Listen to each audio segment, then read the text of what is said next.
この番組はご覧のスポンサーの提供でお送りします。Alrighty, welcome everyone. I'm Teeaboo and I am here for Mushoku Tensei Season 2, Episode 21. And we are having a pretty darn good time getting into this labyrinth and checking off our boxes. We made it to the Labyrinth of Rapan, and the thing that I thought was going to be the scariest part of the episode, meeting back up with Paul and the rest of the squad, figuring things out with Alenalise, and getting things underway, turned out to be fucking awesome. Not only was it fucking awesome, we got checked out by Tallhand, and that's just a win. It's just a win, isn't it? Paul's in a rough spot, but he seems to have his head in the right direction and is moving in the right direction. And with the realization that Rudy's kind of haphazardly found cool-ass book of labyrinth teleporter magic is going to be the most useful thing ever, we've been able to actually navigate a huge portion of this labyrinth, and at seemingly the last moment, through some useful magic, the bonds of time and space, and the smell of pussy, apparently literally, information from the novels that I absolutely needed. Thank God. Holy shit, what the fuck? I mean, it makes logical sense, right? The man has been training for this. He's been training for this. He's been training. Okay, I'm gonna leave it. It's silly, but it's also kind of fucking awesome. I don't have a problem with it. We were able to, at the last minute, after months apparently of being stuck in this labyrinth, beset by monsters who, as the labyrinth goes onward, apparently get a little bit more spicy in the way that they use the teleporters and everything else to back people into corners and cause lots of serious problems, which means that it's going to get more and more dangerous as we continue onward, which is spooky. We'll talk about spooky in a moment. As she was beset and overwhelmed, for the first time really, Rudius gets to walk forward and be Roxy's savior. She who saved him so long ago, who gave him his first opportunity, is now the one locked behind walls and stuck with monsters, and he's the one breaking through and saving her. That's pretty cute. Is she gonna join his harem now? Can we have multiple? Can we have more than one? Is that illegal? Is that illegal? Is that not allowed? I mean, like father, like son, right? We've been setting this up, right? We got a trio, right? Right? Are we not going that way? It would be very weird if we're not going that way. I expect that we're going that way, and it's gonna be really fucking hard. That's my expectation. That's the way to play this, right? In the most interesting possible, most compelling way, is let's make all the fucking mistakes, yo. Let's make all the fucking mistakes. Let's be in a deeply committed relationship with the love of our lives, who is our childhood friend, who nobody can ever compete with in terms of the love that we feel for them in our hearts, who has a baby on the way, bun in the oven, and let's also fall in love with somebody else. Because guess what? We're already in love with a little red-haired girl who's grown up into a fucking warrior monster. We're already in love with one. Now we're in love with two. Can we make it three? Yes. 100%. That's where this is going, right? That's where it's going, right? And there's also all this like, yeah, but I can do it better than my dad did. I can do it better, and I won't hurt any of their feelings. Oh no! I'm so scared. But that's not the spook that I want to talk about. I'm a little spooked by this episode, and I'm not sure why. I got a vibe. I think my mods and stuff have done a really good job of avoiding like direct spoilers coming at me. But I get a tingling sensation. I would feel really weird if I didn't mention it, because I have a tingling sensation that something's going to go terribly wrong as we move into this thing. Like, here's why. Partly, it's that I get a weird vibe from the way that people are talking about it, because I can't help it. I'm sorry. The ability to read between the lines is something that I can't turn off. So good job trying not to spoil things for me. I appreciate it very much. It's so hard. The other thing is, this has been way too easy. Way too easy. This big fucking journey, and suddenly we get to teleport there. Like, we're gonna make it back in time to see our kids born? Yeah, right. Yeah, right, come on. You think Rifuji Namaganote is gonna set us up like this and not give us the Odyssey? Not give us the desperate desire to get back in time for something emotionally pivotal and crucial while being torn apart by different, like, needs and desires in different directions? You think that's not where this story's going? I think that's where this story's going. I think we're fucked. I think we're fucked, guys. We're in the middle of the... Let's take this out of direct context into, like, vibe space, right? Our hero, having finally found a bastion of security and safety, having made his deepest connection there, reunited with his childhood friend and put a baby in her, travels all the way across the world to rescue his father from the whale at the bottom of the ocean in the underworld, rescue his father's spirit from the underworld, as well as to rescue the mentor, the sexy female mentor who he's always had a thing for. And it goes easy. So he travels with his ancestor, who he didn't know was his ancestor, Alina, partly bonding with his wife's family in doing so, on an epic journey quest across time and space through magic teleporter systems, through magic realms unknown to man, right? Like the roads traveled by gods, like fucking Dickwad McBlackcoat. I'm a dragon. Rawr. Fuck. To go into the fucking underworld, gets there, meets his dad, they plan, they have a full, like, on the beaches of Troy planning sequence. They head in with Fambalam, like, reunite a bunch of family elements, head into the place, and, like, easily clear the levels because we've got the magic book that tells us how to get there. Like, the child comes back with the roadmap for the future, and we proceed further really fast, and something's gonna go wrong, y'all. I'm scared. So that's where I'm at. I'm gonna do a drawing. I've gotten my energy going, if you can't tell. This is where I want to be. This is where I want to be for this.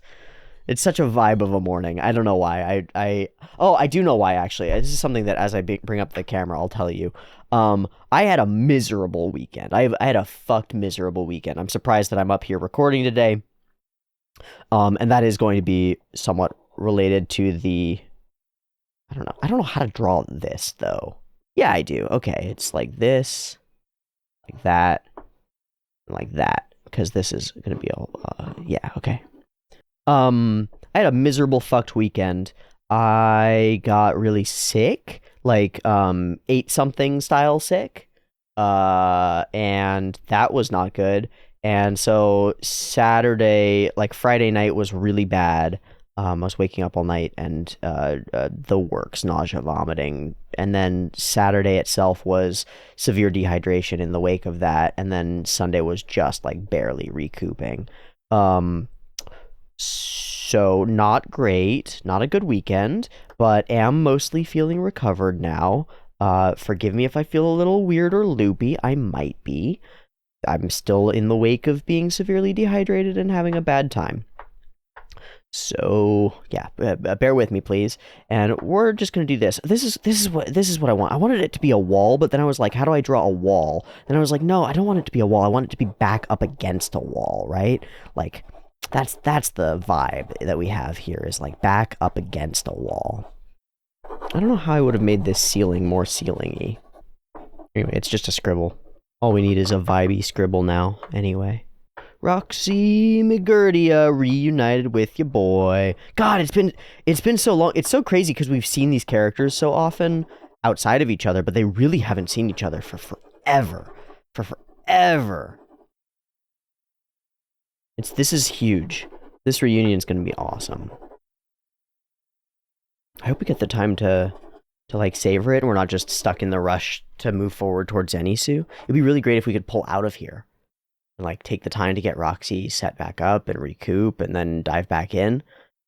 Might not be able to because Enisu is also in struggle bus. Stuck. Back up against the wall. Okay. With that completed, I'm done. I'm ready. I'm rocking. I'm rolling. I don't know. I just don't know. We'll see. We'll see what happens. Let's go ahead and watch an episode of Mushoku Tensei, eh? Yeah.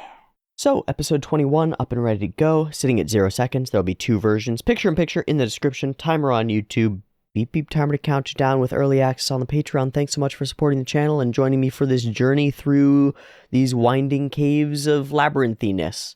I hope you're enjoying the ride, and I hope it continues to be enjoyable. Let's go ahead and watch episode 21 and see where we get. Beep timer.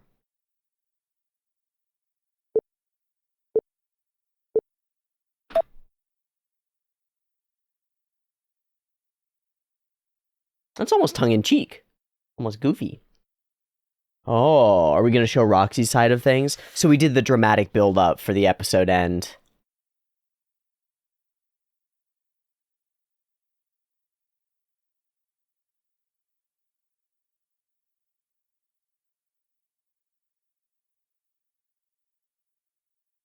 Teleporters.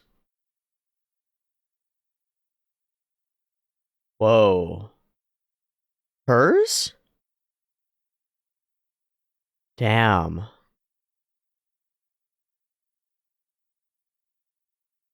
Feels like Flannery's gym. Or Sabrina's.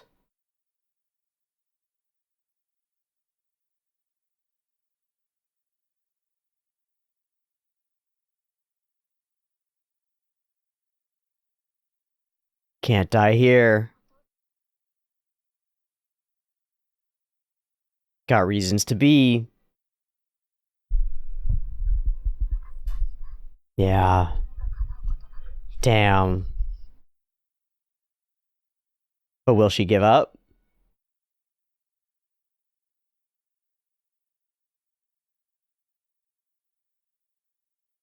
Damn right.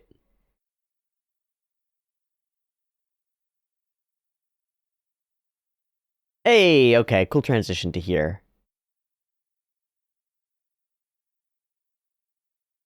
Hello.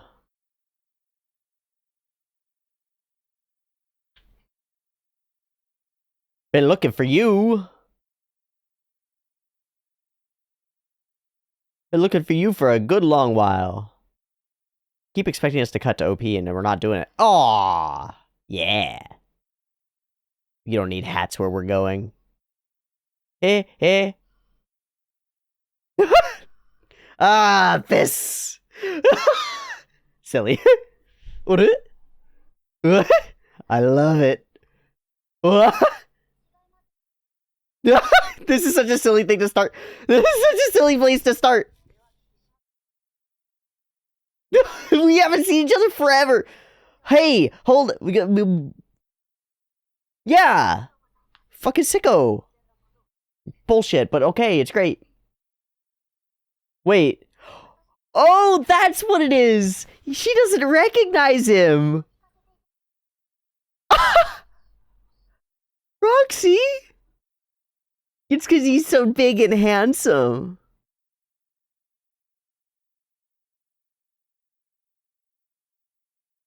I think she's gonna remember.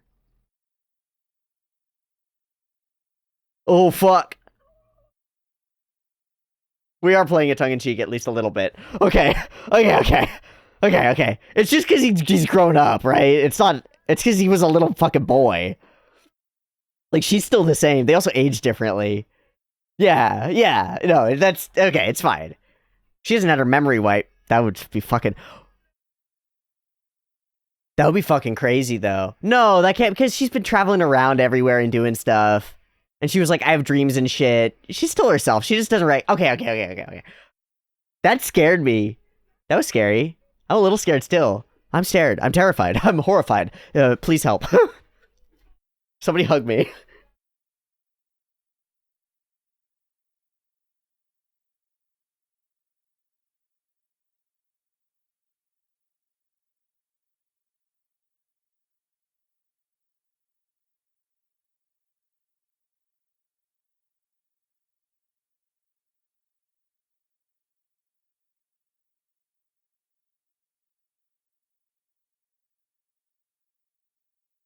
I don't know. This all looks like it's gonna go really well. So maybe my fears are for nothing. Maybe it's just because they're They're gonna do something silly like romancy. Maybe that's what people are spooky about. Oh no. Oh no. Oh yay.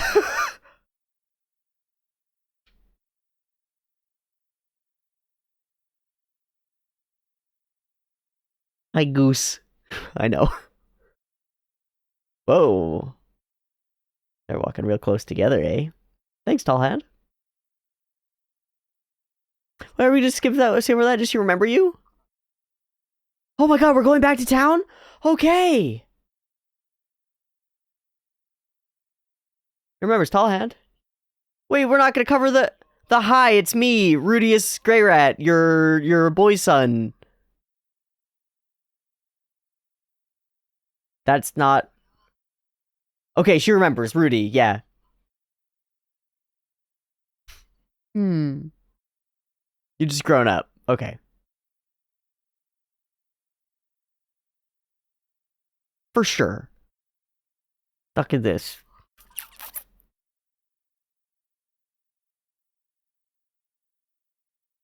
Hmm. Yeah, but I mean, she peed herself the same time. It's like, at least you're on the same ground.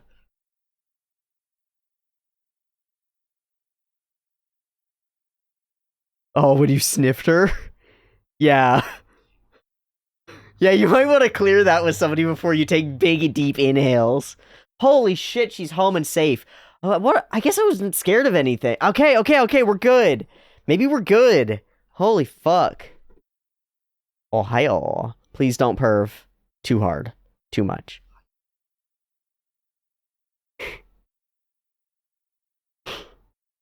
You could ruin this, Rudy. Don't you ruin this. Yeah, wow. The fuck? Married man here. Please. Some respect. I'm kidding. I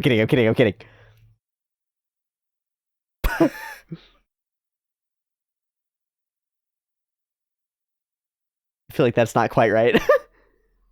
What is up with those thigh highs? Those are crazy. Those are illegal. Illegal.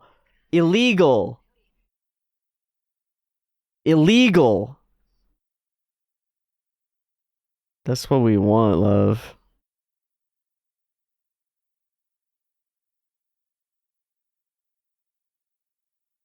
We're bantering. We're bantering. It's good.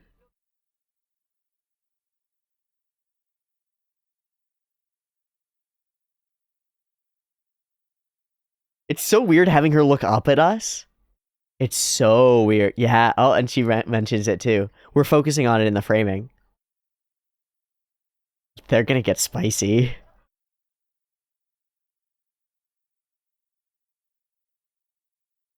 Oh no. Oh no. They're gonna get so spicy. There's so much history. Get back in a labyrinth? Wait, why? Is there a reason you need to, like, keep getting exposed to labyrinths? Oh. Is this an old wives' tale, or? Yeah. Or is it legit? It could be fucking legit, though.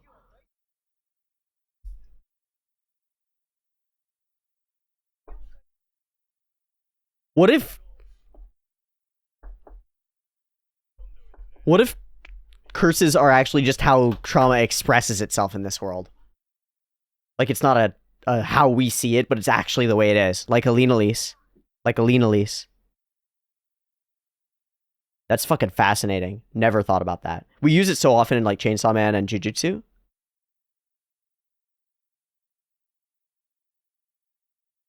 Hello.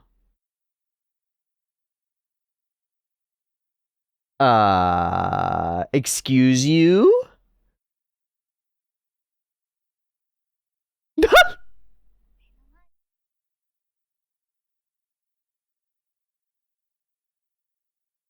Oh, now he's just gonna pace dejectedly.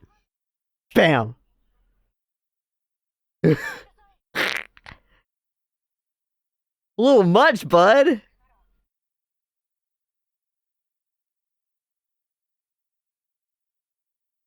Yeah, you could almost put your arms just all the way around. Yeah, but she'd fit right on your lap. And you'd fit right inside. Ah, you think you'd like that? Holy shit, bud. She's getting all blushy, too, and close. It's a totally different vibe.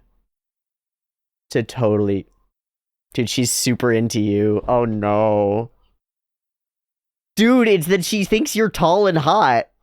It's not that she's worried about being short, it's that she thinks you're tall and hot and protective. And you saved her life, and you saved her ass, and now she wants you in it. Holy fuck. I gotta shut up. I'm too excited. I know, I'm so sorry. I know there are gonna be like a dozen comments where like, dude, shut up while people are talking. I can't. I love it. I'm excited. Let me live. Ah! Let me live! Let me live!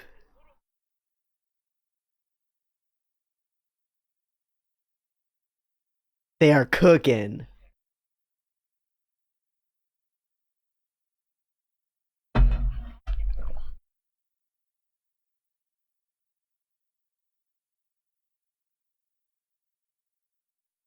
Dozo.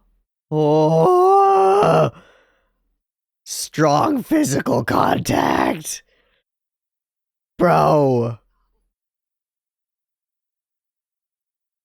You put them in a room together and it's oh my god.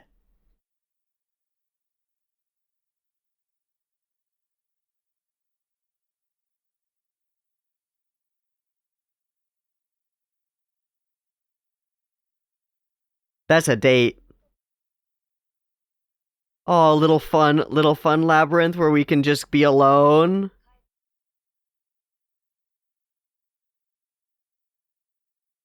Fuck.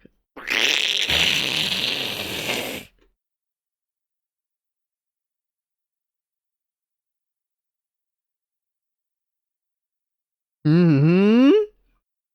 Yeah, like a little microcosm of the bigger thing, right? Like, of course you'll say yes to Roxy. Why wouldn't you say yes to Roxy? It's not like you have other oh shit, you have other responsibilities. Fuck. Where we at, bro?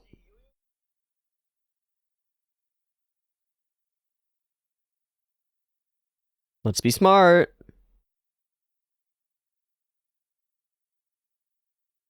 Hmm? Oh. Ah! Hmm?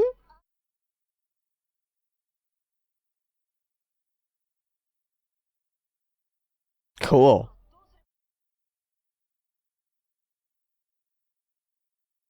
Aw, teamwork. Teamwork. Aw, his namesake, too. Bunk. Nice. Fucking teamwork. Makes the dream work.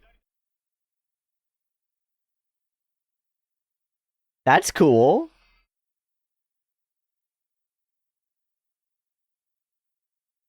Alright, let's take this moderately seriously, guys. Let's not get dead.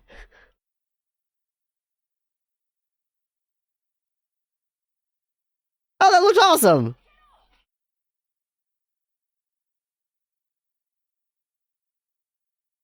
Fucking Schwizzards. Wow, we're up at A ranks.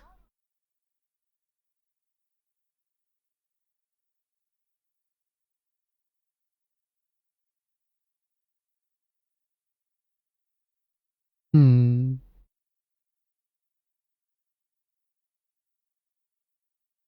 Cause it's done. Yeah! He's like, nah, kid. Nah, kid, I'm not doing so great. Your old man's pretty old. So strong. Mm. Yeah, no rushing. Slow is smooth and smooth is fast. No rushing. Slow is smooth and smooth is fast. Okay, this is all going so well.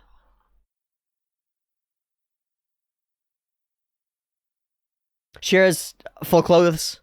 Vera has no clothes. Familiar.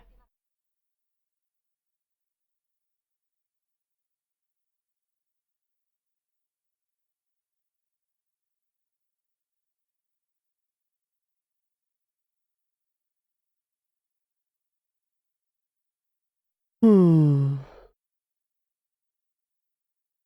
He is a sword boy.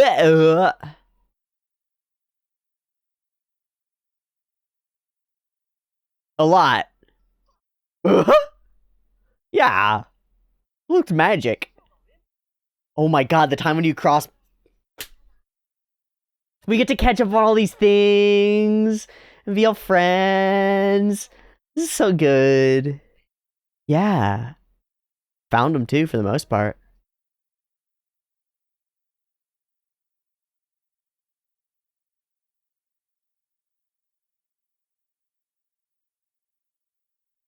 It's amazing what little things can have an impact. Horn holder!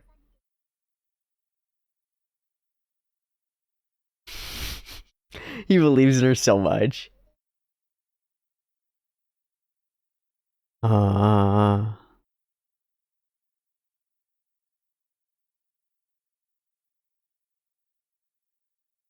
no, you're special, bro. But she loves that you won't take that, you know?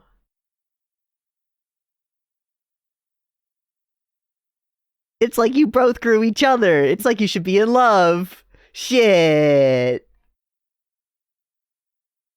This is eating me, guys.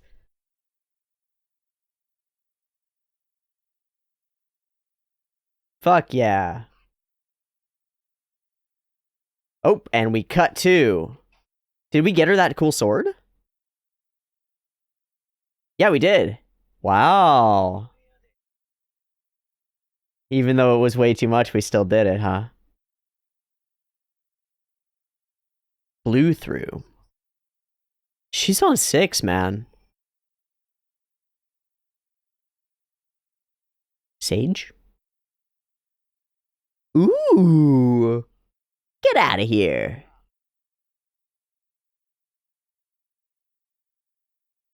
Oh. Spooky. Make sure you got enough towel for a route for the way back. Oh, shit. Multiple teleporters.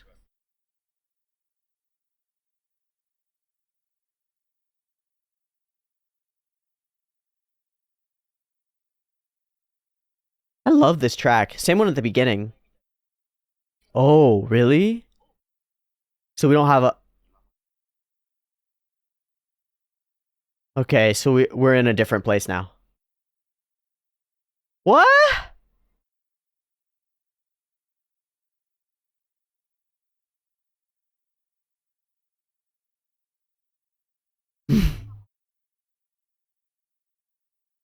You haven't told her about Sylphie yet, have you, dude? Bro, you should probably tell that girl you're married. You probably mentioned being married and having a bun in the oven. Ay, ay, ay. Okay, so one is trap and the other two are 50-50? That's fucked up.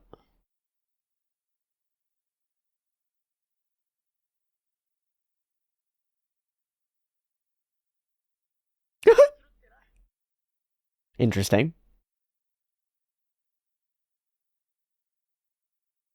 Yeah, if we can get any details.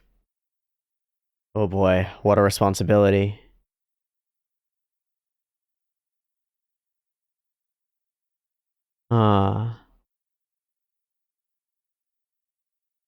Is there a hidden teleporter somewhere?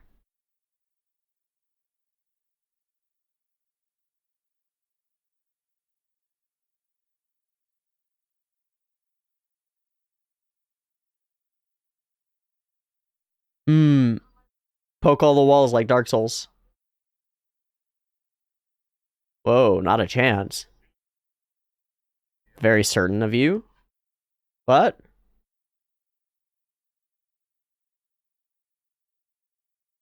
that's good advice. But like, what? No chance.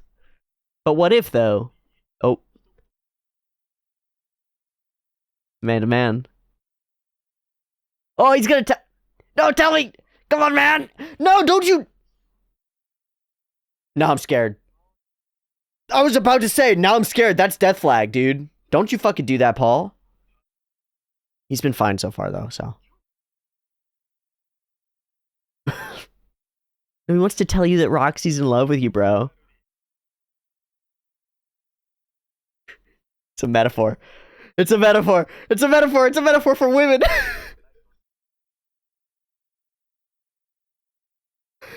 He's telling him about Polly.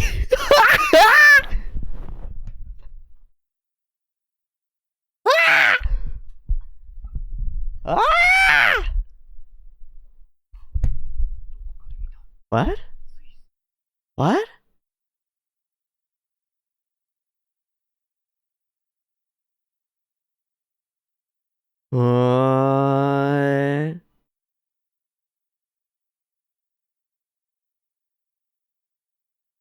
Oh, the ruins like we were in.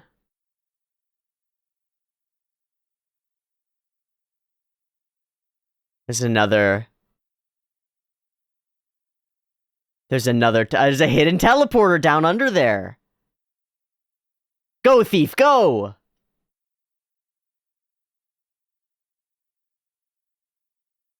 Oh! Sicko mode.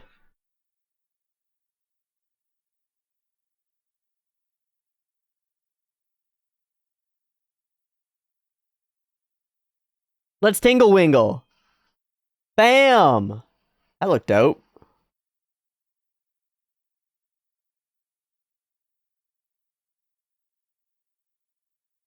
What is this musical build? It feels like tragedy.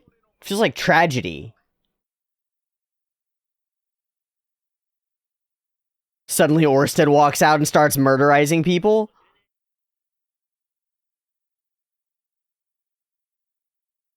Thwack, thwack, thwack. Yeah, give him the thwack. Do it, Roxy. Beep.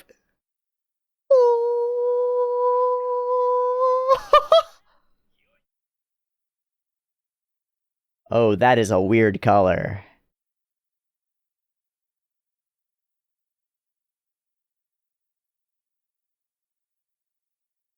Okay. Okay, everything went well. Holy shit.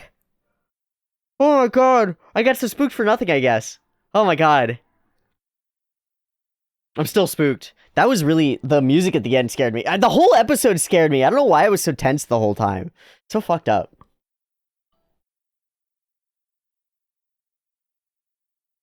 think we could watch another one.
That's a hell of a title. I have no insight. Whole episode spooked the fuck out of me, but ended up being lovely. It's so cute how, like, Roxy is so changed in her perspective toward their dynamic. And so overwhelmingly, like, obviously deeply interested in him in a way that she can't express. It is bad that we have not told her that we're married, bro. I mean, I guess it doesn't feel like something you gotta say. It's sort of like her not recognizing you, but holy shit. I think the music in the episode is really cool, but I'm a little bit confused by the tone of it. It starts out with this, like, dramatic but tongue-in-cheek, because we know that this is a very dramatic scenario, but we know that it's going to end well eventually. But then by the end, it's in this dramatic space that's like very big and broad, and like not big and broad and leading to like an epic win victory thing, but in more of a spooky tragedy sort of way. Like everything's gonna go wrong now that we're heading to the next layer. Curious. I love that we meet each other at the gross level, you know? Like, she pees herself and he pukes himself and we're all good because we're still bestie friendsies. Cute little Rudy. And the way that they back and forth is so cute over the whole damn thing. He's so doting and so like overwhelmed and interested. It's so perfectly pure and pristine and cute that I just know how hard it's going to hit him when he realizes that what he's doing emotionally is the equivalent of cheating. Because he doesn't realize it. They're separate. They're different swords. They have different like purposes and they feel different and are completely different in every way. They're different relationships. But that's the nature of the thing, bud. You're gonna have to figure that one out. Feel weird at first, for sure. Yeah, we really hone in on this height difference thing. Height difference. Yeah. And back in the labyrinth. So I want to focus on very few things in this episode. I thought we would talk about it a lot, but because I want to jump into the next one, I'm gonna like shorten it down and just talk about a couple things. A couple of the like sonic things, like the way that the soundtrack feels. I do feel like the overall episode is produced really well and flows together really well. Even compared to like our accented action sequences as we were traveling through the desert, I like the action scenes in this one much better for two reasons. One, I think the animation on them is fun and flashy when it actually happens. Two, I really like that as we bring Roxy back into the group, that we get a significant focus on teamwork and strategizing. Characters picking their role and like picking their targets and stuff. It feels really cool to me, as well as back and forthing about specific magics to use. Feels really cool to me. It's stuff that is like way less. There's way less of it in the anime than there is in the novel, and for obvious reasons, and that's totally okay. And I've said before, I don't care. It's fine. It doesn't matter to me. It's just fun fluff that makes it feel good to me, and I do like it. Cool. This I want to hone in on. When you have a close call in a labyrinth, you've got to go right back in. Otherwise, a curse will keep you out forever. Super interesting. Is that what people in this world call trauma? And we reveal that Rudy is familiar with this concept because, yeah, he's experienced a bunch of it. This is, like, close enough to reality that as a shadows on the wall paradigm, which we've talked about in the last couple of weeks a couple of times, I think it works really well. I talked about this in context of like a chi practitioner, thinking like if you breathe properly and imagine a flow of energy through your body, that the framework that they're using to understand and execute that might be less high information, less high fidelity than a sports scientist who might say like you need to anchor your foot and generate force through and breathe and produce intra-abdominal pressure by tensing your abdominal system and like twist, turn. But both of them are going to execute a punch or like a soccer kick or whatever it is with maximum or close to maximum fluidity and effect. Like, does it matter that you're wrong about the way that it's actually working, that you're ascribing it to something that's not quite correct, if the overall foundations lead you in the right direction? The answer is, depends on how much you want to be right.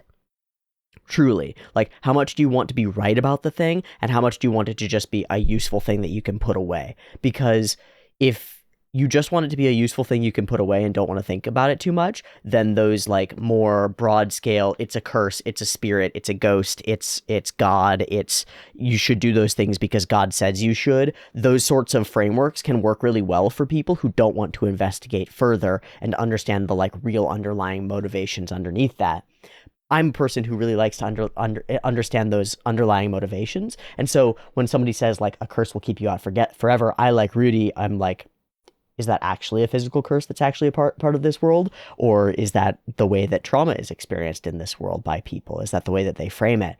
Or is it something in between, and that's the way trauma actually works in this world? Like, what if significant trauma actually manifests a curse that requires some kind of actual threshold to break. Like, not just a internal struggle, but something that actually gets manifested into the universe in a material way.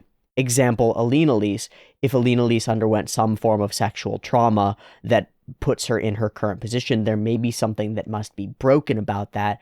And it's not that she's broken, it's that something in the universe is broken regarding her. It would be a very interesting framework for such things, and one that's not unfamiliar to a lot of anime for very obvious reasons, I think.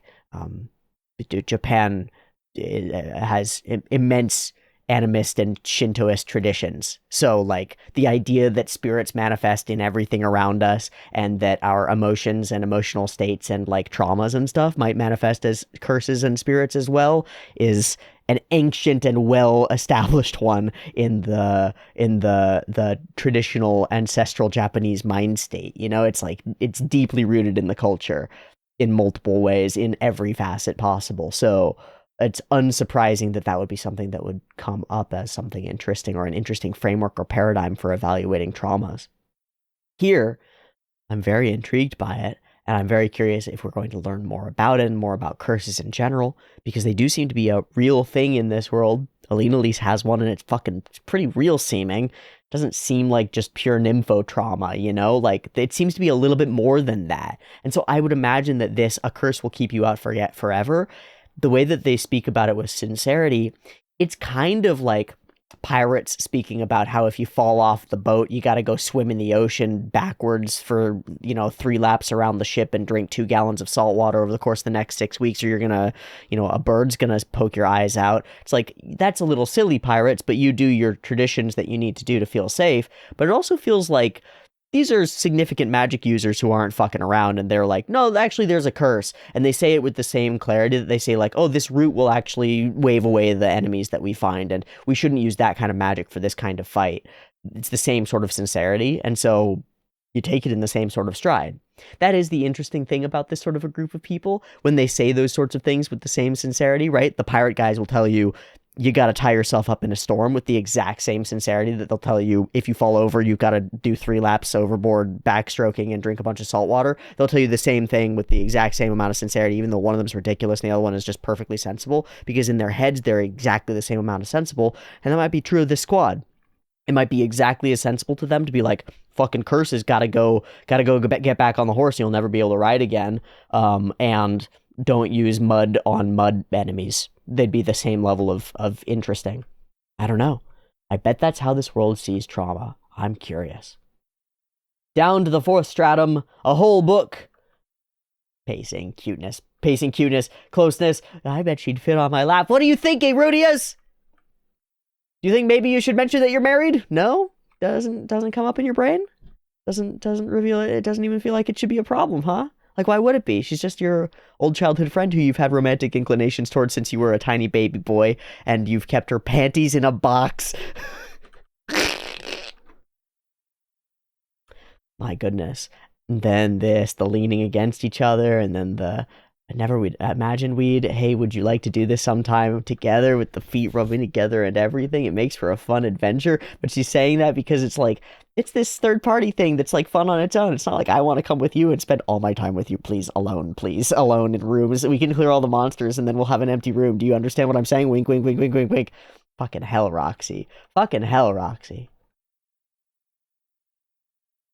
How lovely. All right, enemies, we fight. It's a solid fight. Blast them. They work together super well, which is wonderful. This little interaction where he's so pleased to be praised by his son is so fucking cute. Slow and steady. So my worries are allayed. So they decide to buy the crazy spicy sword, even though it's so expensive. It's good. It's cool. We relate and connect on that deeper level too.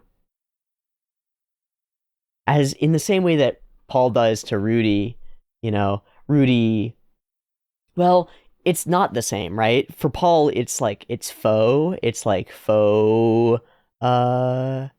faux humility. He's just being humble in front of him. For Rudy, Rudy actually like really sees Roxy as up on a pedestal, sees her as a god and like an amazing and all this stuff. So he really can't hear her when she says, "You're actually a more talented mage than I am." He actually physically can't hear her, I don't think, even if the evidence is right in front of her. Evidence is right in front of him. So that's pretty interesting. It's a cute little bit of a dynamic, and then that is a moment that she still takes is like, aw, it's so cute that you feel that way, right? It's like so amazing to be, even by somebody who you think has surpassed you, to be seen as so wonderful and powerful. It's like it should evoke imposter syndrome, but instead it just makes her feel cool and strong and seen and respected and loved and stuff. So we skip town, go into a special room, mention girlfriend, not a girlfriend, doesn't figure it out. Elaine is the one who flips coins. Rudy comes up with the idea, figures out the magic secret, says some very spooky stuff. Let's tell you something later, my guy, please, fuck. And so instead, he tells us how he loves his two swords and the two sheaths that they fit into just right. They don't fit into each other's sheaths, but each of them fits into the other sheath just right. And I like to put them in that sheath and pull them back out and put them... Sorry. I'm sorry. Fuck. Paul. Paul. Can you be any more forward? Could. Rudy, can you be any more dense? Not much. Not much. One used to be enough, but now I don't feel right without two. And we frame them identically here. Framed, framed, framed, framed. Oh. And then we frame them in the background. You'll understand one day, kiddo. And then he figures it out. This is the ruins. And so we find the teleportation circle, and away we go. It does say magic circle to the 6th stratum, so I wonder, is it being pink? Does that mean that we're not going to jump one layer? We're going to jump all the layers? Oh shit, that's scary. Because where we are even, it's been like a bit of a struggle. We've had to be on our toes. So that could get really dangerous really fast. Sick. We're going to watch the next episode and we're going to find out just how dangerous it's going to get, if it is. Thanks so much for joining me. See you in a sec. Peace. All right, we are right back at it for episode 22, and there's nothing to it but to do it, so let's go ahead and dive right back in. BB timer for episode 22 of Mushoku Tensei Season 2.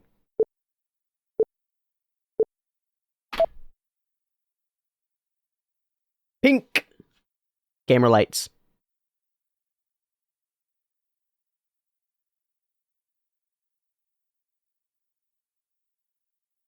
Restock.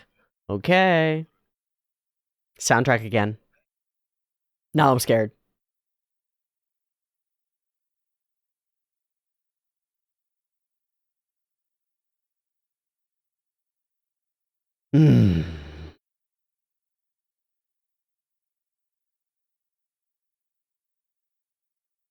Let's go.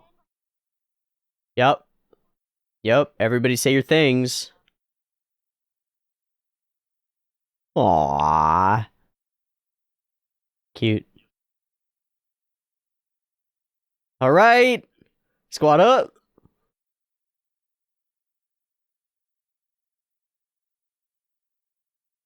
What are you gonna say? Say it though. Wait, bro, say it. Ah. Ah, now you're death flagging him.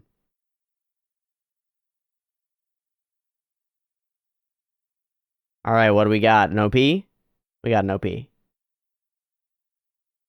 Now I'm scared. I was butt puckered the whole first episode, and now it's back. No! I think this is bad for my blood pressure.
Okie dokie.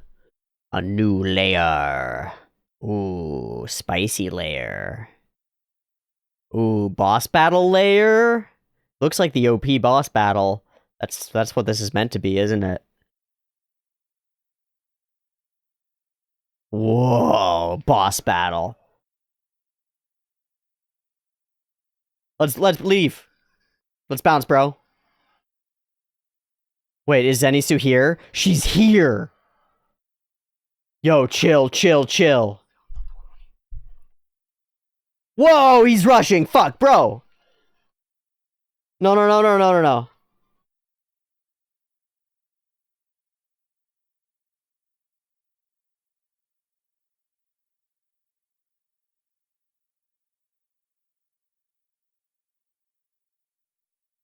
Magic resistant super hydra. Whoa! Don't cut off its heads, Paul! Whoa. Paul, Paul, Paul, Paul, Paul, Paul, Paul, Paul. I love this for you. I love this for you, but you're really scaring me, bro. Fuck! This is the coolest fight. What? Whoa! Okay, dropped into CG. First notice.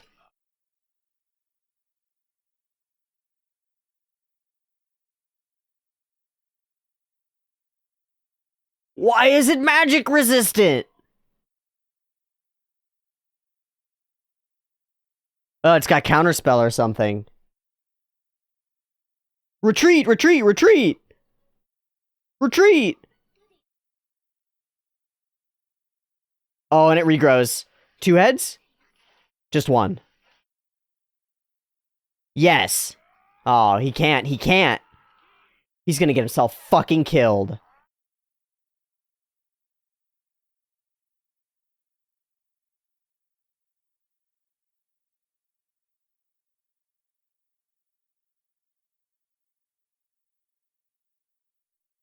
We're leaving, bud.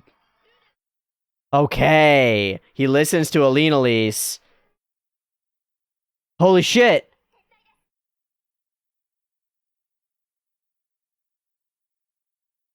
Okay, we're out. Okay, okay, okay, okay. We can do this. We're fine. We're fine. We're fine. Holy shit, that scared the fuck out of me. I know you, dude, I know you wanted to go in there and just kill it straight away. Yeah. Whoa. Yeah, that's a bad for a scratch.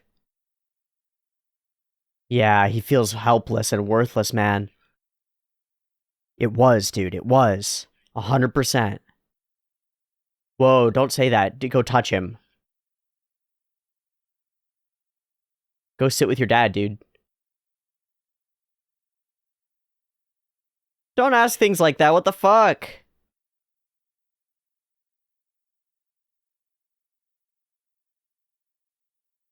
Whoa.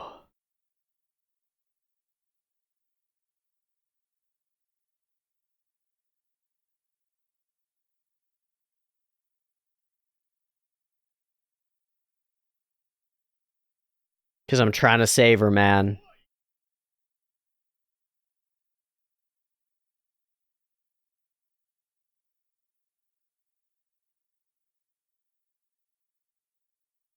Mm-hmm.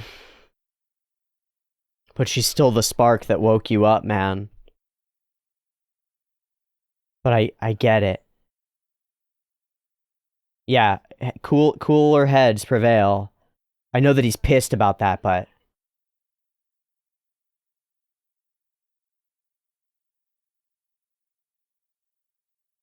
yeah, could we like break her out without defeating it? It's the right way, man.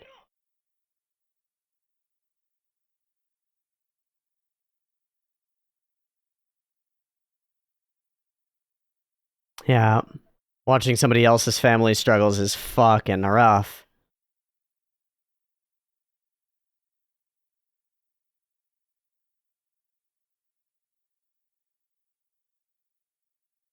Hmm.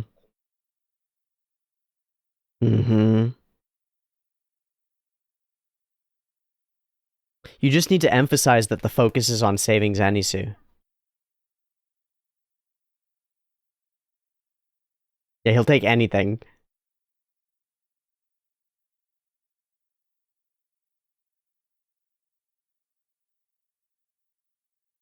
A big fucking crystal hydra. Who put that thing there? Who put Zenitsu in a crystal?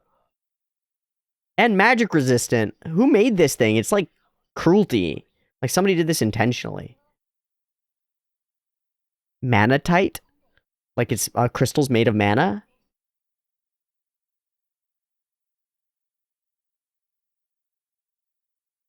That's fucked up. That's illegal. Illegal. Illegal.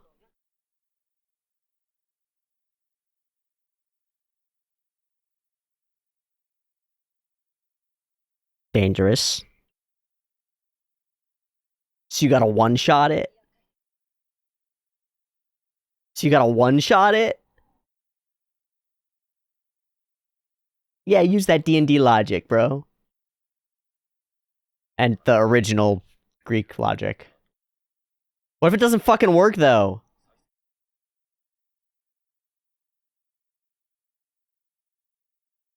Are you gonna bet everything on that?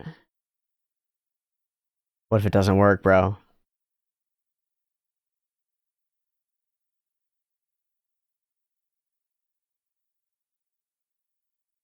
Paul hasn't responded yet.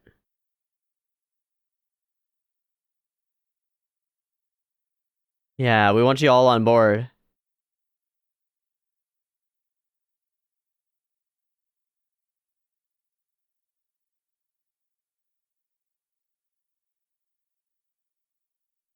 Hmm.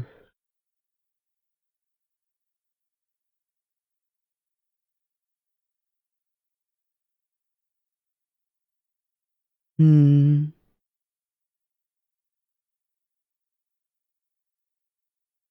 Stop this shit, Paul. What are you doing?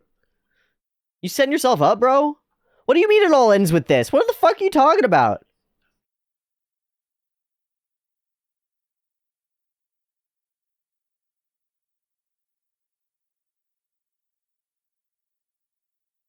Okay, I get why he's framing it that way, but you see how that appears to me, right?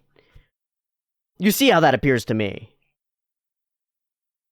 Fucking death flag. Oh.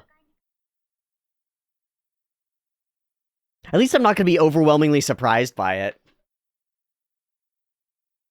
I'm ready. I'm ready. They can't hurt me now. Watch them fucking hurt me.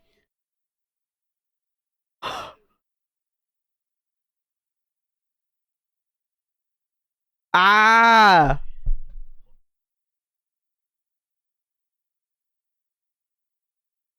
Ah. We need you that though. We need you for that. Fuck.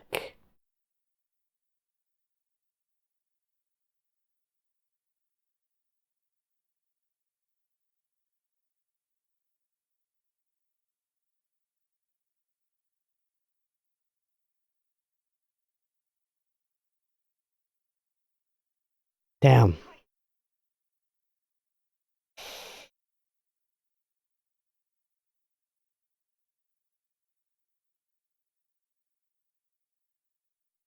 Mm-hmm. It also shows that he's about to die in the next 10 minutes. Am I wrong? He's gonna die in the next 10 minutes. I'm in pre-morning now. I shouldn't be. I don't want to do that until like something happens, but that's where I'm at. I'm so convinced now. It's fucked.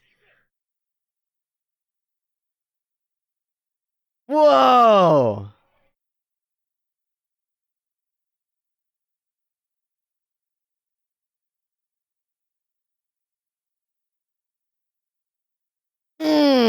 All right, burn that bitch. Does it work?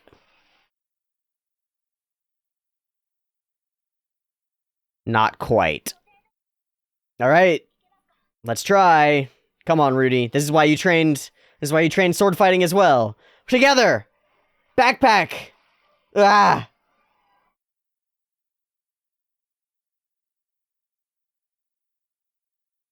Alright. One, done, burn.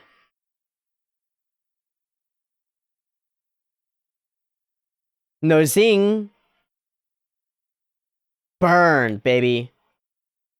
Ugh. Oh, and another one! Let's go! Zing! Burn, baby, burn. We got it, man. Now I'm scared. I've been scared the whole time. The action sequences have been insane. Insane, insane.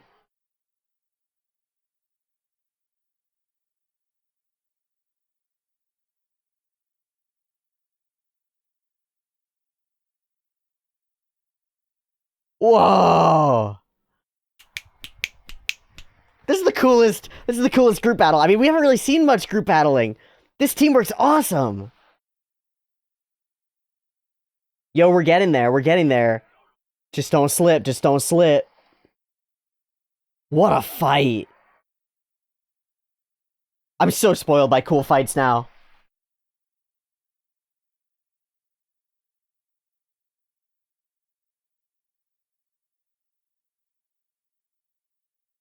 That's a lot of burns. It's way down on... Oh, Roxy's there. All the pieces working together. Let's go, team. Let's go, team. Let's go, team. What a fucking monster. Yes, we can. Yes, we can. Keep it together. Wait, what? Oh, shit. It's biting through so it can regrow. Don't rush, though. Don't rush.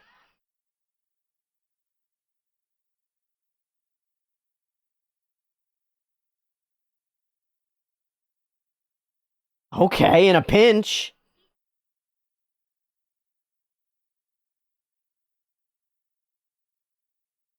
These are stylistically really fun. I don't know if we'll even have time to talk about it. Uh-oh.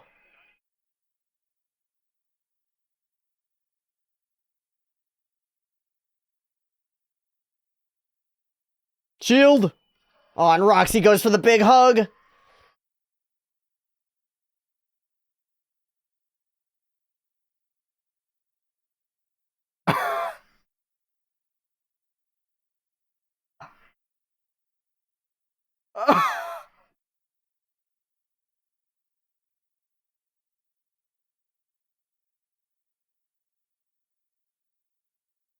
What's up, bud?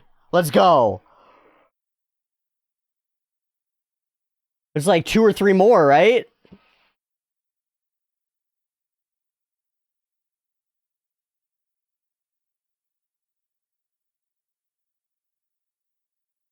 Oh, okay. I'm having hope. Shh, don't you fucking smile.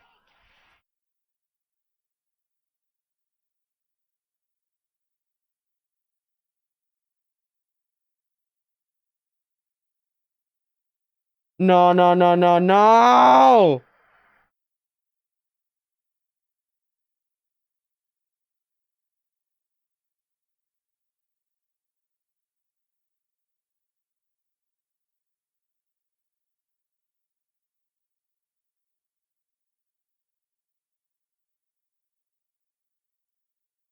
Oh, he just got arm luked.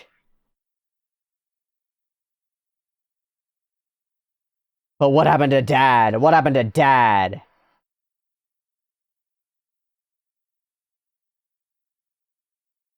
Yo, Rudy just lost his arm. What happened to Dad? What happened to Dad? What happened to Dad? Did he just get eaten? Saving Rudy? That would be the right way. That's so bad. That would be the right way. Arm is off. Where's your dad? Where's your dad? Where's your dad?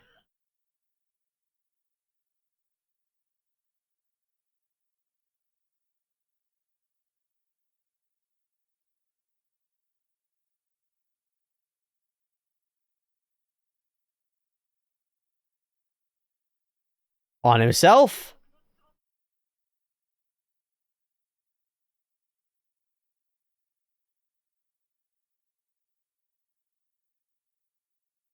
Oh, and powerfully.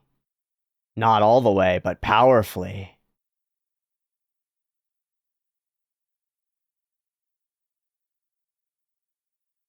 Don't freak out. Don't freak out. Is that all you lost? Dude, we're holding it in suspense. Oh no. Yep. Yep. Tosan? Oh man. Whoa. Saving you, man.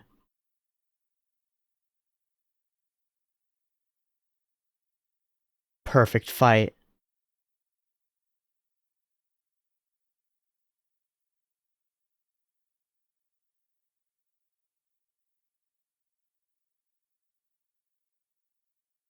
Oh man.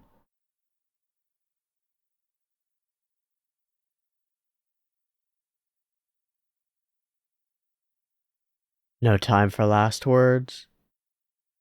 He already gave them. Save your mom even if it kills you.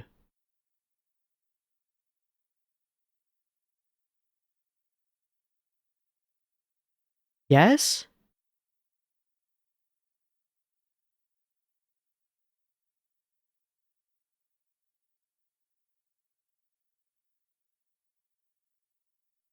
Oh, I thought we were gonna cut to end.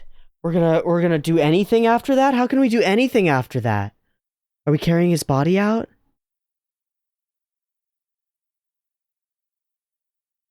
Oh, it's so right. Oh, fuck. Yeah, what can you say? We all know what we came here for. We all knew what the stakes were.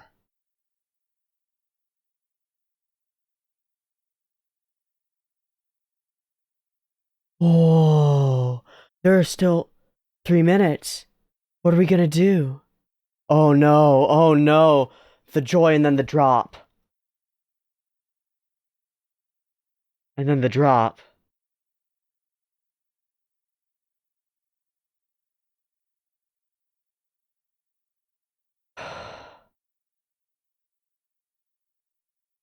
Oh, this is brutal. This is what we're going to end up watching?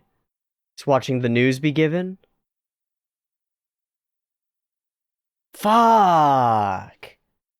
When we can't even feel it ourselves, we watch how it impacts others. We sit here dead.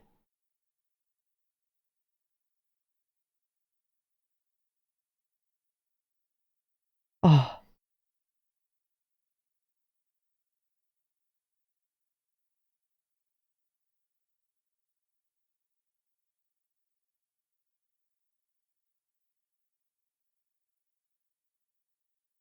Yeah.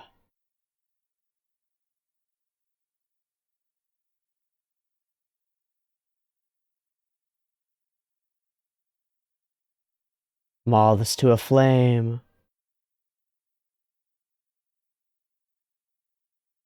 Oh, man. So we didn't carry him back, we burned him there. Stuck in a labyrinth forever.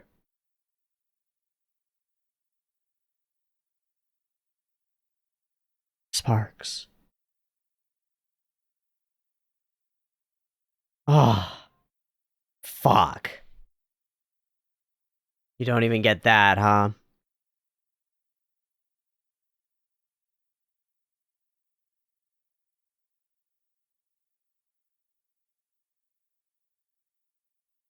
Still a minute. Hi, Mom.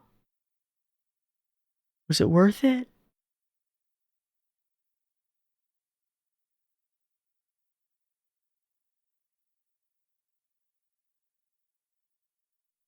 Oh. Well.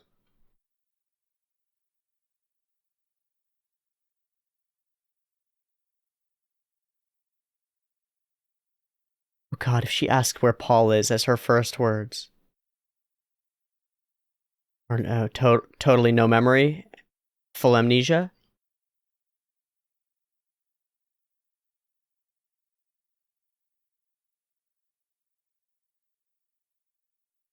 Oh. Full reversion. No mind.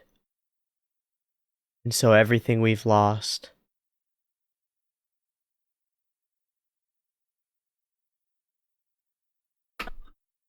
Everything we've lost has been for that. Yeah, let's go home. Yeah, let's go home. Oh man, my stomach feels weird. What a sinking sensation. I felt like there was gonna be something brutal. And once we started death flagging Paul so hard, I knew it was gonna be something like that. But then I was confident. I was confident. I was like, you can't hurt me. I see it now. Ah, they managed it so well. The not being able to, the time delay, the not recognizing it, the triumph, right? The proudness of being like, I did it, and all I lost was a hand. Then you turn to the dad, and you've lost dad too. And he doesn't get to feel it, and we don't get to feel it. We just get to watch as it impacts other people who are able to grieve. We get to see as they hug us, and we can't feel it. As people, I know the feeling. As people give you condolences that they need, using your grief as an excuse to do their own mourning, to get the hug that they need. I hate to frame it that way, but that's how it sometimes feels.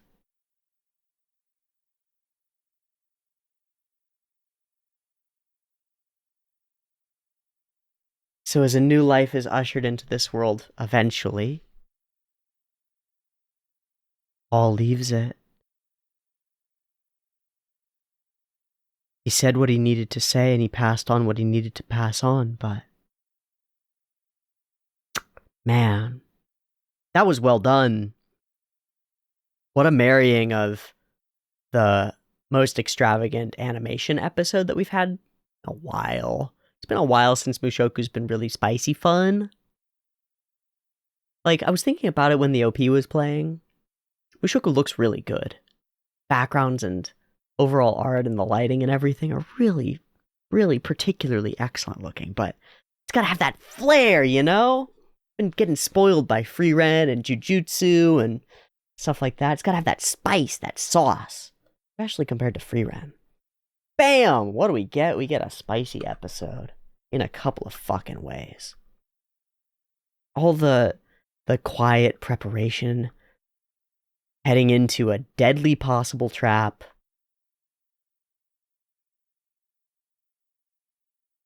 Getting ready. Everyone on this team, they all know that this is the nature of the game, right? This is the way it goes. But it doesn't change anything when one is lost. It still fucking sucks. Especially when it's their leader. Their fearless leader, who maybe should have been a little more afraid. And now, whether he wants it to or not, I don't know if Rudy can handle, not having that. He's gonna blame himself. He has to. Maybe he won't. Maybe the others won't. I know the others will be able to be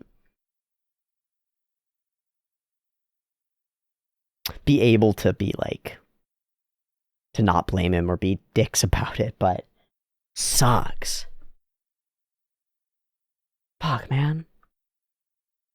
So in and through the OP, drop into the episode, set up our boss battle room, spend so much time waiting before we give the reveal, and then we actually reveal it, and it's fucking awesome. The little micro camera shake makes it cool, it makes me feel like my eyes are twitching out, and then instantly on seeing Zenitsu, he is in and running. Whose fault is it that Paul dies in this battle? It was almost Paul's. Everybody else had to do some real work to get him not killed by this first bout. Because he rushes in, no holds barred. Baka, and he's in. His face is contorted. Man's got no control. Cannot be, cannot do. So everybody jumps in and has to back him up. And it doesn't work. We're unprepped for this. We are not ready. Ding! I think the overall speed and momentum of this fight is awesome. The Hydra is mostly CG, it seems, and then in individual head sequences goes to 2D, and I think it looks great. I think these really high momentum, extremely dynamic, through camera, diagonally angled, sweeping, spinning shots, which are most of what our battle feels like it's a part of. We like tumble through, sweep with, flow through, cut out, and then we're elsewhere. Those are sicko, micko mode, sick nasty. Super interesting and distinct from another type of very sweepy, flowy, wide animation style that we've been getting a lot in Jujutsu Kaisen, which I think is really interesting because I've been talking about that particular style so much and so distinctly, especially as we move into season 2 of Jujutsu. Here, we get a very similar type of flow or vibe as things like orbit camera in these interesting dynamic ovoids is the way that I would put it. Let me show you this frame and then you'll see what I mean. That's an interesting and dynamic ovoid that we orbit through. We orbit around, if we follow, say, the tip of Paul's sword, voo, voo, voo, and then the whole scene is rotating too, and the character is rotating as well. It's not a novel thing, right? We've been seeing big rotating shots for a long, long time, but they've often been extremely difficult to execute effectively. And I've got a theory. I theorize that technological progress and prowess and familiarity with technological tools in the digital age have enabled animators to much more smoothly and seamlessly animate these incredibly, almost discombobulated sequences because they're able to frame them out with CG tools and get the flow down and figure out how they look, to get those initial storyboards turned into initial frames and then warp them and fuck with them in interesting ways, to figure out that when you have the ability to fully move a CG environment around and then paste it with 2D layers so that it looks really nice, you can animate characters doing crazy things and backgrounds spinning and sweeping around them in crazy ways in a way that makes your action scenes much more dynamic than they were able to be done at the budget that they're able to be done now 20 years ago. It's no surprise that we've improved in technology, but this sort of sweepy, dynamic ovoid view that we get so many times in Jujutsu Kaisen as characters like circle each other and our camera spins around them and then they come back in for more clashes and they come back out. And here, as we like execute a run in and attack, it's like we run in with them, sweep up with them, around, up and over. It's like being on a roller coaster and experiencing loop-de-loops. We get flung around with the characters as they spin and move, and it helps us really accent their fighting styles and feel like we're going along the ride, along with Paul for the ride here. And like, you combine that with this really excellent like snap out sort of vibe. The cut sends us flying and careening. We take the momentum from his sword swing and turn it into our camera's momentum moving backward, like they're matched. This momentum matches this momentum pulling outward and then pulls to a stop, so it all feels like it's a flow. These are all little bips and bops, but it's the little bips and bops that make everything feel smooth and creamy and delicious and yummy and lovely and get us invested in this action scene in a really, really powerful way. They make us feel how like twitchy and erratic, but also incredibly ready and speedy and zippy and smeary Paul really is throughout all of this.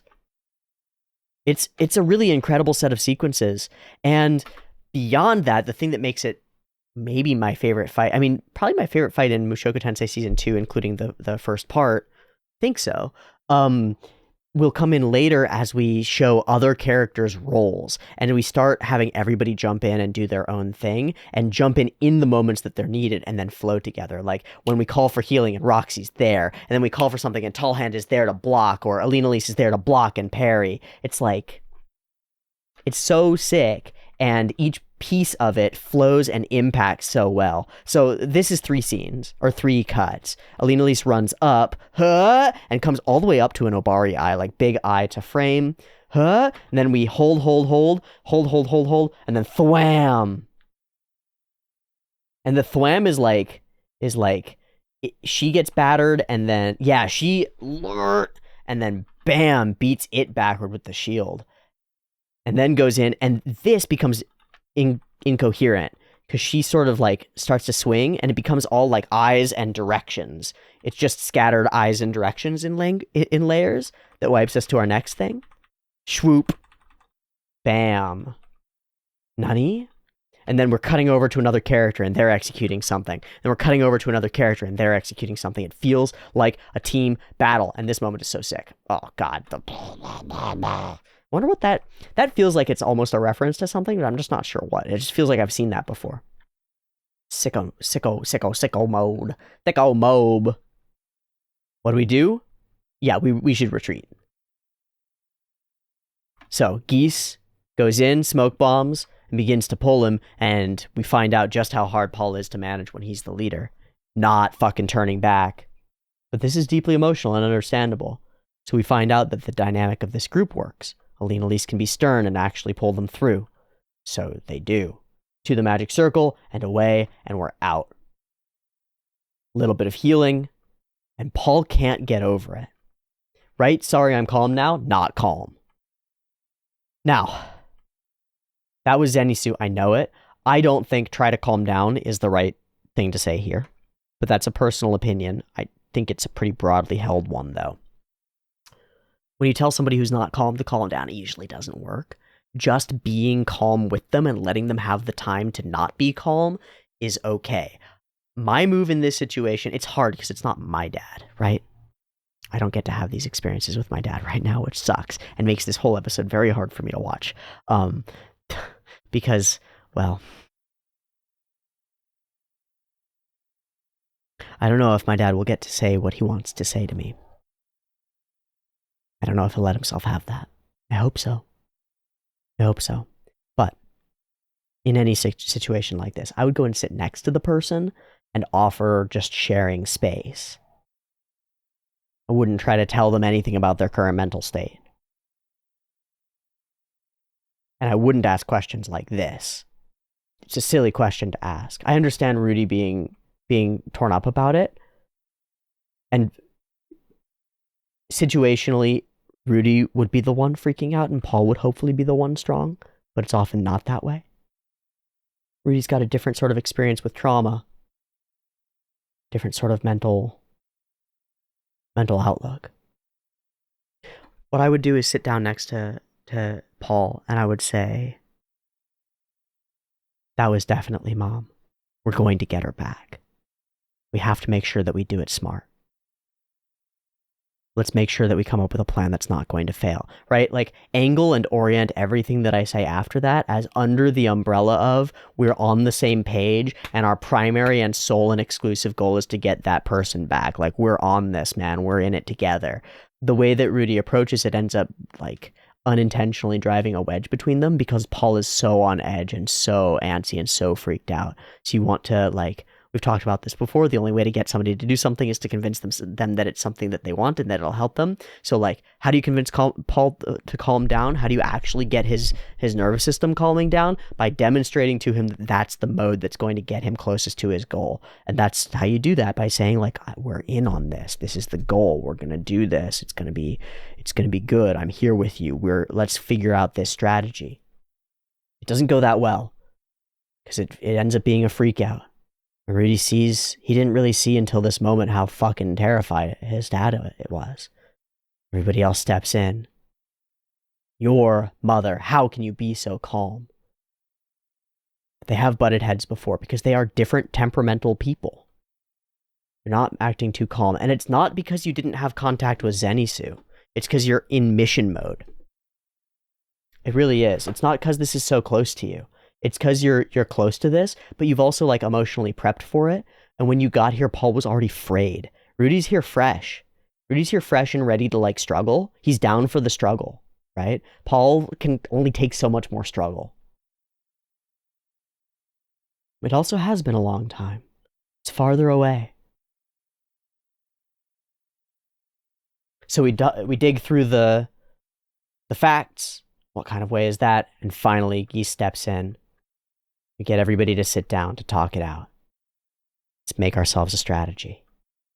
We just got a little out of whack this time. But that's not how you want it to be. And then we understand that it's not like Paul's acting this way out of anything but his own hurt and fear and inability to manage his emotions effectively, right? Like Paul needed therapy 20 years ago, has needed therapy since he was like 15, clearly. Clearly, my guy. But the way that he like jumps at every opportunity, that's like, oh, she might not be dead, she might be okay. He's just desperate. He's just desperate. Manatite Hydra, so fucking sick, so fucking scary. And then we figure out the burning. This moment as we like, eyes. We gotta work together, man. So he finally puts it together. And what he ends up saying is surprising, given his glum, like, I just want to go kill it. He demonstrates a little bit of why he is a leader. Because he's able to give that inspiring speech at the beginning.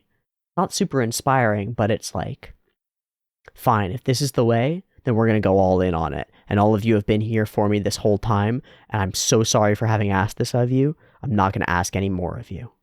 Now, of course, that as a this will be the last time, this will never happen again, is like the biggest, shiniest, bright neon pink death flag. It's fucking hard. It's also sweet and beautiful and powerful. Our journey will have been worth it. It will all have been worth it. He's able to tell Rudy some powerful things too. You are a son I can count on. I would sell organs. I'd sell organs to hear a thing like that. It's not flattery, it's the truth. And he actually runs through it more seriously than that. He recognizes some of his own faults, his own incapacities, how Rudy's being different from him is good in a lot of ways.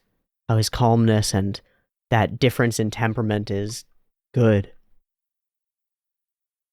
But also, more than that, the things that can't be like said and expressed effectively, the deeper hurt and shame that's woven into years and years and years. And then, even given all of that, something I shouldn't ever have to say. You save your fucking mom.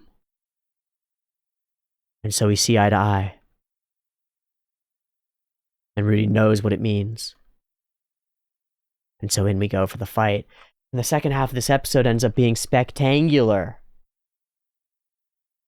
Leaping, highly dynamic, extraordinary back and forth. Now that we've got like a setup for it, we know what needs to happen. It needs to be slice and burn. Once we start getting in close, it really just becomes awesome.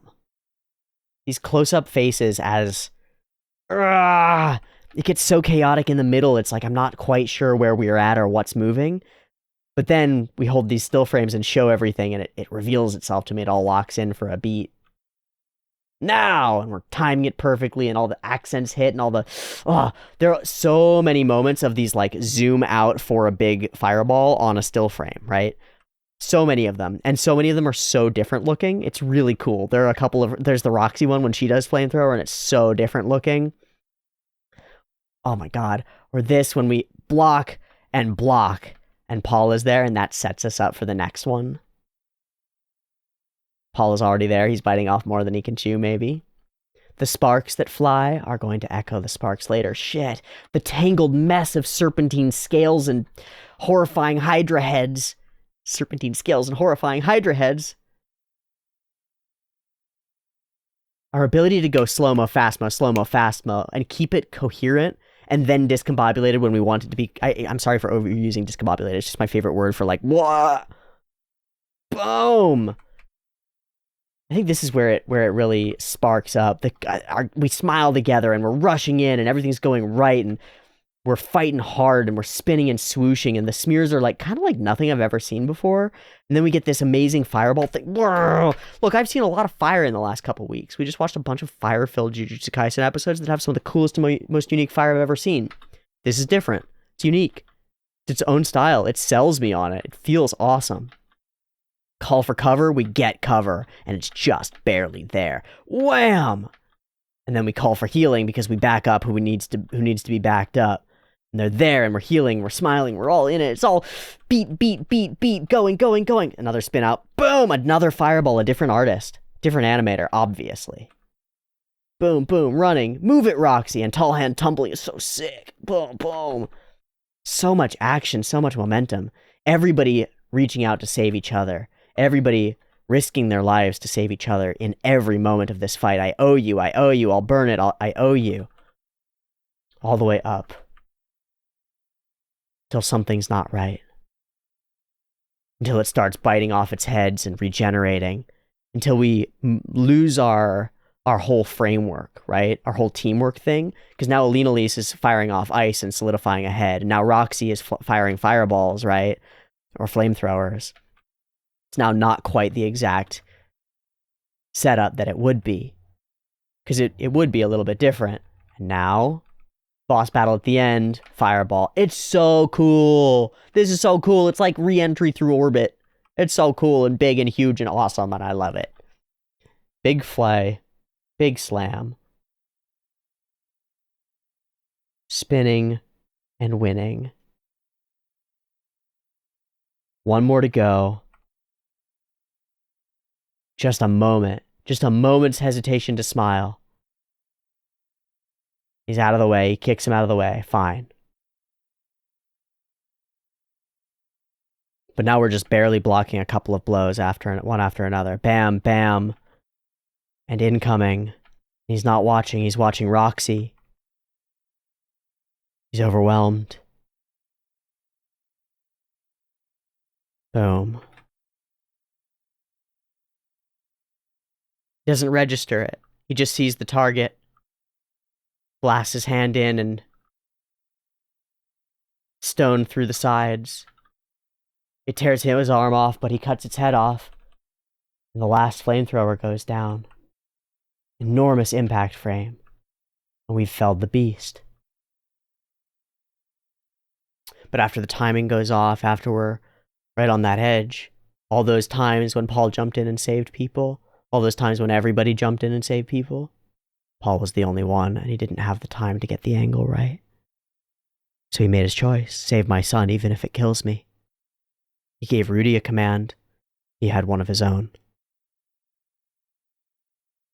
It's incredibly hard after this. There's no time to mourn. It doesn't feel real.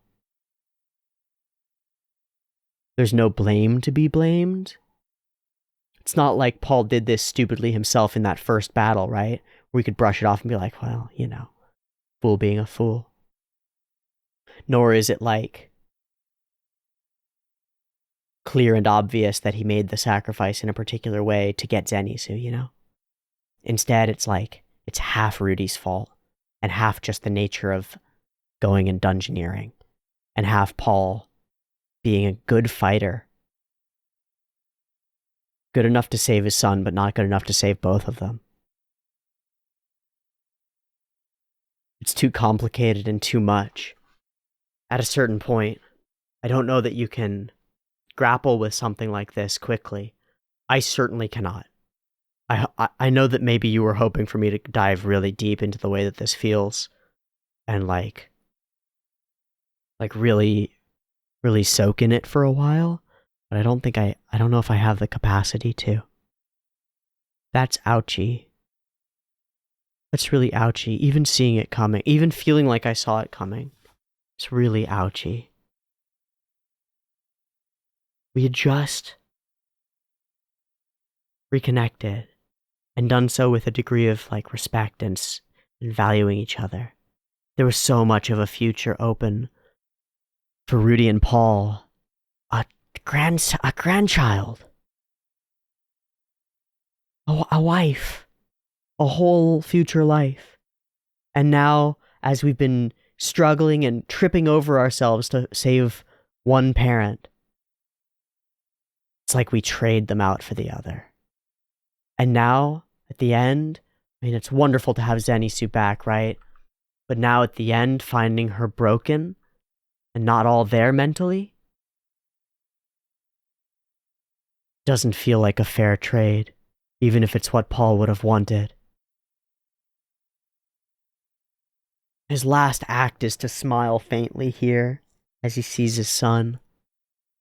He knows that Rudy lives, and he's glad of it. And so am I, and so are we. But that doesn't change this. It doesn't change Roxy looking around not knowing what to say. It doesn't change these hardened warriors walking out of a labyrinth and having to go back to their friends and tell them that their leader is dead. Having to go back to her and tell her that her love is dead.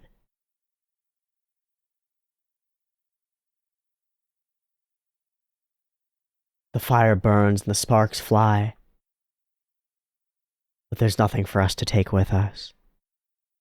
And so empty and hollow and missing a piece of ourselves seems to be about how we feel. And that seems about right. Oh man. I hope I survived the week with that as a start. That was rough. Thanks for joining me on it. I very much enjoyed these episodes, despite everything. I hope you did too. I'll see you next week for more Mushoku Tensei, when maybe I'll have more coherent ideas to talk about. Please share your coherent ideas in the comments. Thank you so much for watching. Much love. Cherish the relationships that you have while you have them. They can be lost very quickly. Much love. Early access on the Patreon. Peace.